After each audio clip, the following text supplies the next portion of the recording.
Report Mohammad मंशा Bhatt corruption की शिकायत पर डिप्टी कमिश्नर सैफ अनवर जपा की हिदायत पर तहसील हेडक्वार्टर सराय आलमगीर के मुलाजिमीन को मुअत्तल करने के बाद इंतजामी अमूर के सिलसिला में CEO health doctor Mohammad Latif Afzal का मंगोवाल सराय आलमगीर के मराकज़ सेहत का खसूसी दौरा। Chief executive officer district health authority Gujrat doctor Mohammad Latif Afzal ने अलिया सुबह तहसील हेडक्वार्टर अस्पताल सराय आलमगीर का खसूसी इंतजामी दौरा करके कारकर्दगी को चेक किया। MS तहसील हेडक्वार्टर डॉक्टर जफर मेहदी और हेल्थ न्यूट्रिशन ऑफिसर इस्माइल चिद्दड़ भी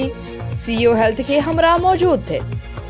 याद रहे कि गुज़िश्ता रोज डिप्टी कमिश्नर सैफ अनवर जपा की हिदायत पर करप्शन की शिकायत पर तहसील हेडक्वार्टर सराय आलमगीर के मुलाजिमीन को मुअत्तल करने के बाद ये इंतजामी दौरा किया गया। बाद अज़ां गवर्नमेंट मैटरनिटी अस्पताल मंगोवाल में माहिर बेहोशी के तैनाती के बाद सेक्शन C ऑपरेशन के आगाज पर दौरा किया, जहां MS मंगोवाल डॉक्टर अजहर एहसान भट्ट और चौधरी सज्जाद डोमनिया वाली भी हमरा थे।